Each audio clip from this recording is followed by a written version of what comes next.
برنامه سیاسی و تحلیلی دیدگاه. درود بر شما بینندگان ما. در برنامه تحلیلی دیدگاه شوکت محمد با شما هستم. در برنامه امروزه ما پیام رئیس جمهور کشور امامعلی رحمان به پارلمان را که امروز ارائه کرد بررسی میکنیم و اطرافش چند سخنهای خود را و چند سوالهای خود را ارائه خواهیم کرد. امامعلی رحمان رئیس جمهور تاجیکستان امروز 26 ینور پیام سالانه اش به رو پارلمان را ارائه کرد. این پیام از پیام های قبلی اش فرق چندانی نداشت و پر از لاف و گزاف بود. هر کسی به این پیام گوش اندازد و از واقعیت های تاجیکستان آگاهی نداشته باشد به این نتیجه می رسد که حکومت این کشور موفق ترین حکومت در جهان حداقل در سال 2020 بوده است. امامعلی رحمان اولین شده در جهان پیروزی کامل با کرونا ویروس با کووید 19 را در پیامش اعلان کرد و دعوا کرد که این ویروس از تاجیکستان رخت بربسته است و آن را از دستاوردهای حکومت کشور تلقی کرد. در همین حال با وجود اعلان پیروزی کامل بر کرونا ویروس تمامی حضور داشتگان در این نشست دهان بسته با نقاب بودند. با نقاب می نشستند. باید گفت امامعلی رحمان یکی از آخرین رئیس جمهورها بود که وجود کرونا ویروس در کشورش را اعتراف کرد و کوشش کرد تا گذشتن انتخابات پارلمانی ویروس را حبس کند. حالا 2 هفته قبل از همین پیام امروزه رئیس جمهور غیب زدن ویروس هم در تاجیکستان به همان دیرتر از همه در تاجیکستان پیدا شدنش بسیار شباهت دارد. پیش از سرشوی پیام 2 هفته پیش آمار را صفر نشان می‌دهد. یعنی در تمام جمهوری تاجیکستانی 9 میلیون نفره طور 2 هفته است که به پیشواز پیام رئیس جمهور آمار گرفتار شدگان به کرونا ویروس صفر است تا اینکه امامعلی رحمان بیاید در پیامش بگوید که ما با کرونا ویروس غلبه کردیم در مبارزه با کرونا ویروس. بیشتر ادعاهایی که امامعلی رحمان در پیامش از رشد کشور کرد به منطق راست نمی آید یا حداقل سوال برانگیزند. با وجود پر از تناقض بودن فکت و رقم‌های در پیام جای داشته، رئیس جمهور آن را با افتخار قرائت کرد و وکیلان و وزیران و رئیسان نیز هر جمله او را با کف‌کوبی‌های پرموج و بردوام استقبال کردند. این تناقض‌ها در پیام رئیس جمهور با 2 سبب جای داشته می‌توانند. یکم، آنهایی که این پیام را برایش نوشته اند می‌دانند که رئیس جمهور به فهم آن نمی رود و هرچی روی کاغذ است قرائت میکند و خلاص.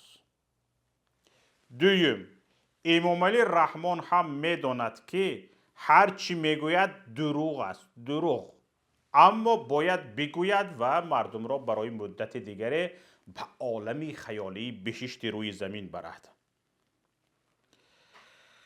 برای همین هم ما تصمیم گرفتیم برخی از سوالهایی که از این پیام برمی آید به رئیس جمهور و مؤلفان پیامش ارائه کنیم. کسانی که این پیام را به رئیس جمهور نوشته دادند تا که او قرائت کند. هدف ما چی است؟ ما با دو هدف میخواهیم چند سوال بدهیم. اگر امامعلی رحمان نمیفهمد که از کاغذ چی خوانده است میتواند سوالهای ما را به مؤلفان ارائه کند و از آنها پاسخ طلب نماید. چیزی دیگر، اگر امامعلی رحمان هم در این ارائه دروغ و فریب مردم دست دارد باید همراه با حکومتش و مؤلفان این پیام و وکیلان و وزیرانی که برایش اینقدر کف‌کوبی کردند نزد مردم پاسخ گوید، چون مسئول است. تماشابینان گرامی، برای فهما شدن سوالها ما اول دعواهای ادعاهای رئیس جمهور را میاریم، سپس به او درباره همین دعوایش سوال میکنیم. مرحمت، دعوای اولینش را گوش کنید. اقتصادیات کشور در سال 2020 4.5% افزایش یافته. حجم مجموع محصولات داخلی به 82.5 میلیارد سامانی برابر گردید. شنیدید تماشابینان گرامی؟ رئیس جمهور میگوید اقتصادیات کشور در سال 2020 4.5% افزایش یافته، حجم مجموعی محصولات داخلی به 82.5 میلیارد سامانی برابر گردید. سوال ما این است که اگر اقتصاد رشد کرد، چرا بودجه کشور کمبودی داشت؟ نارسایی داشت. اگر رشد کرده باشد، اون از کدام حساب به وجود آمد؟ دعوای دیگری رئیس جمهور را گوش میکنیم. در این دوره افزایش حجم 3 سال محصولات صنعتی در سطح 9.7%، کشاورزی 8.8% و گردش سودای خارجی 0.8%، از جمله صادرات در حجم 19.8% زمینه رشد اقتصادی کشور را به وجود آورد. این دعوا رو شنیدید؟ رئیس جمهور میگوید در همین یک سال اخیر 9.7% افزایش یافتن حجم استحصال محصولات صنعتی، کشاورزی 8.8% و گردش سودای خارجی 0.8%، از جمله صادرات در حجم 19.8% زمینه رشد اقتصاد کشور را به وجود آورد. گپ را شنیدید؟ خودش گفت کو. اما ذکر نشد که در این سخنرانی رئیس جمهور بیش از 55% صادرات را طلا و سنگ‌های قیمت بها تشکیل دادند که ذخیره دولت محسوب می شود. این مال صادراتی نبود، این ذخیره دولت بود. آمار نشان می دهد که امسال صادرات مال محصولات دیگری تاجیکستان بجز طلا و سنگ‌های قیمت بها کاهش یافتند. در 10 ماه سال 2020 از 1 میلیارد و 253 میلیون دلار مبلغ صادرات، همگی 564 میلیونش را مال و محصولات دیگر تشکیل می دهند. 689 میلیون و 700 هزار دلار آن به سنگ و متال های گرانبها راست می‌آیند که 55% صادرات را تشکیل دادند. اگر صادرات مال و محصولات دیگر به همین منوال ادامه کرده باشند، مبلغ آن به حدودی 675 میلیون دلار برابر شده است که نسبت سال گذشته 30% کمتر است. اکنون سوال ما این است که اگر استحصال محصولات صنعتی و کشاورزی قریب 10% بیشتر شده است، چگونه صادرات 30% کمتر و واردات بیشتر شد؟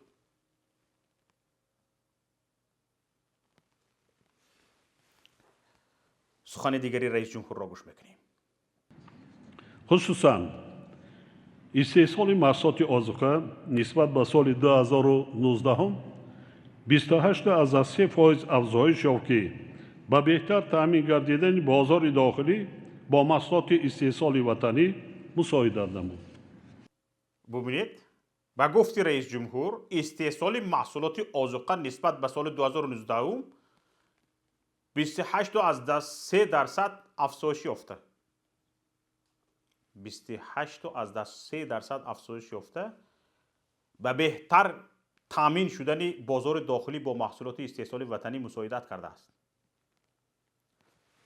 ما از رئیس جمهور میپرسیم و از کسانی که این پیام را به رئیس جمهور نوشته داده اند تا قرائت کنند میپرسیم که طبق قانون اقتصاد به این مقدار افزایش یافتن استحصال با پایین روی نرخ افزایش صادرات یا کمشوی واردات به همین مقدار میرساند. همونطوری چرا نرخ ها چنین باشد؟ اگر چرا نرخ ها برعکس قریب 30% بالا رفتند. صادرات کمتر شد و واردات تغییر نیافت. چرا؟ امیدوارم جواب خواهید داد.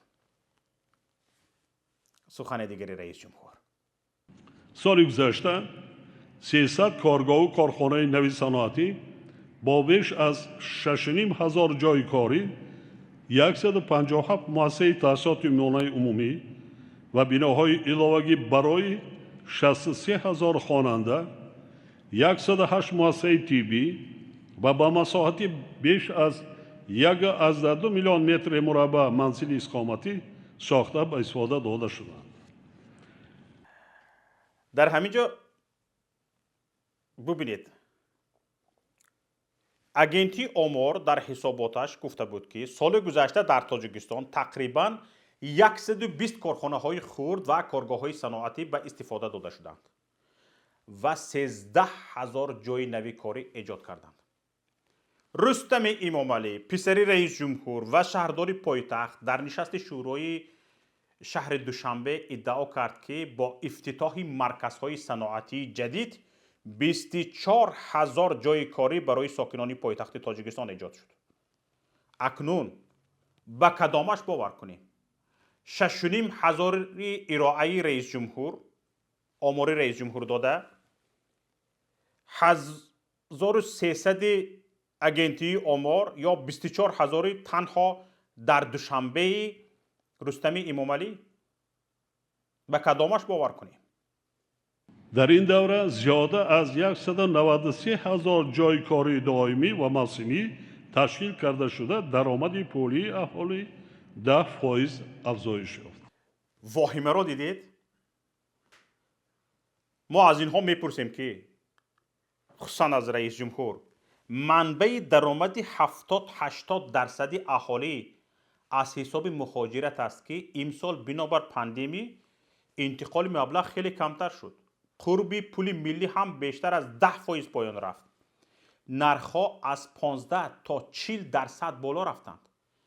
даромади аҳолӣ бигӯед ки аз кадом ҳисоб 10% боло рафт?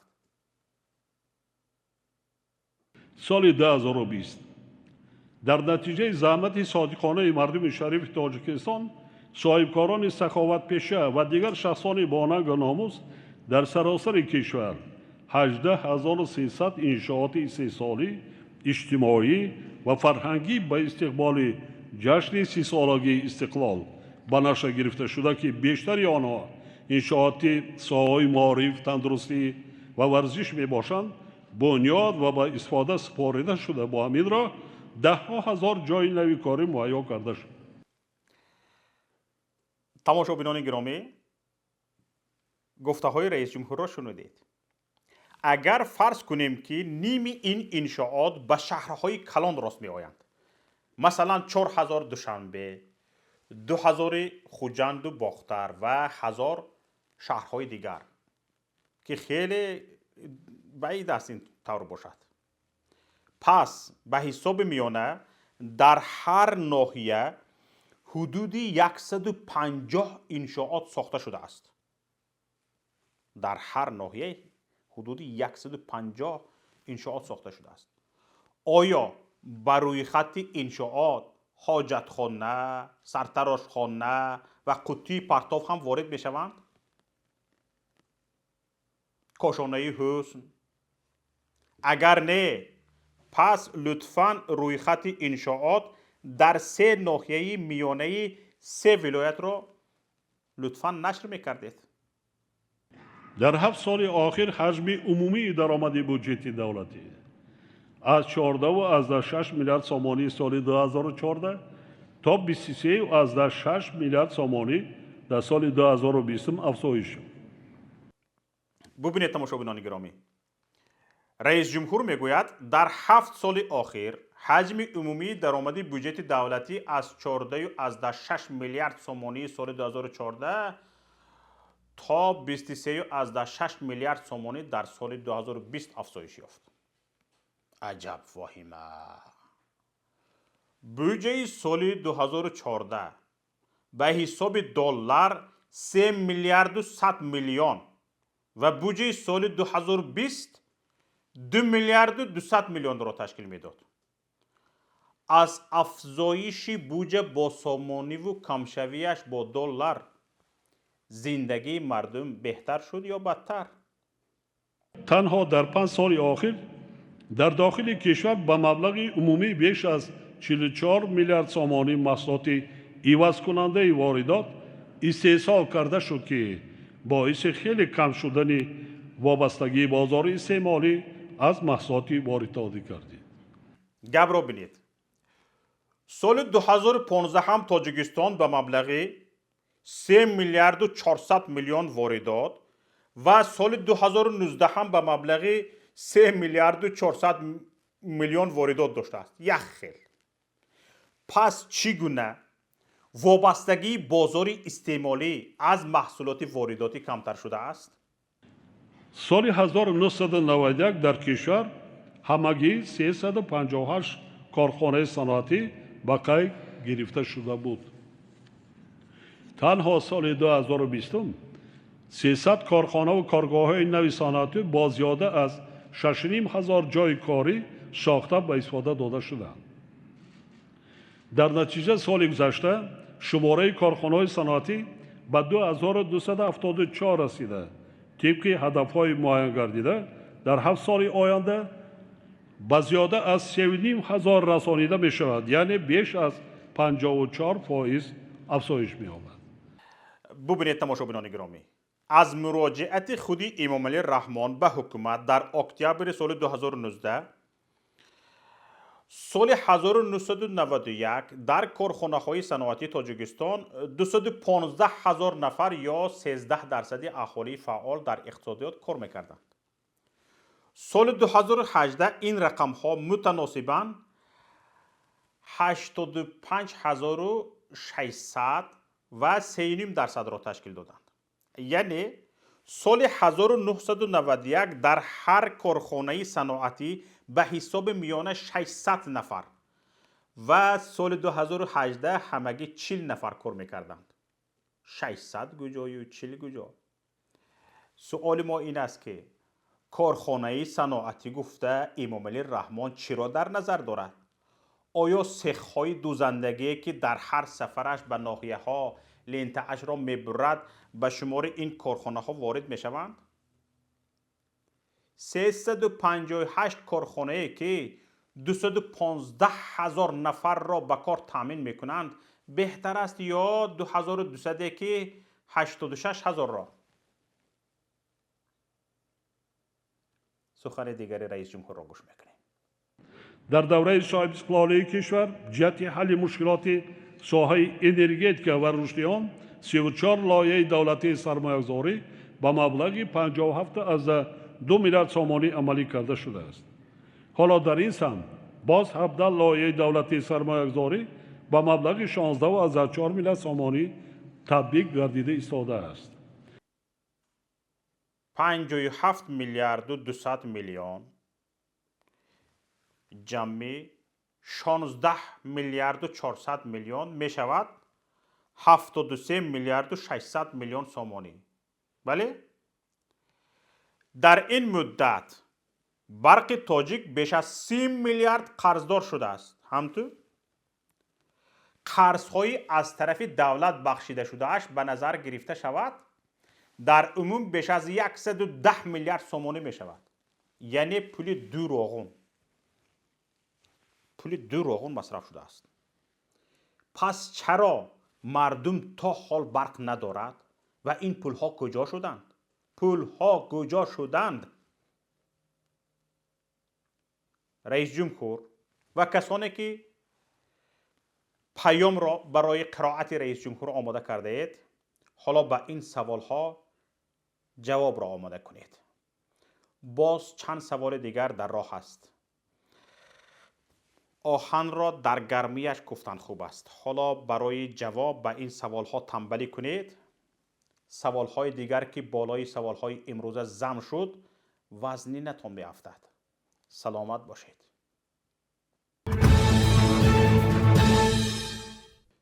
اینجا پایانی برنامه امروز است.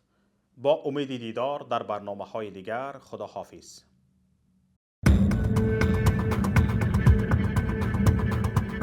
برنامه سیاسی و تحلیلی دیدگاه.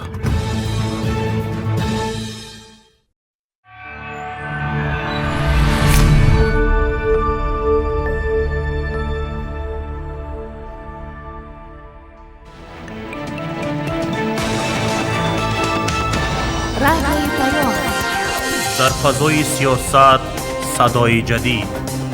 رادیوی پیام، علم، فرهنگ، نوید. رادیوی پیام، مشورت، بحث، گفت و شنید. در تمام دنیا روی رسانه اینترنتی رادیو پیام نقطه نت.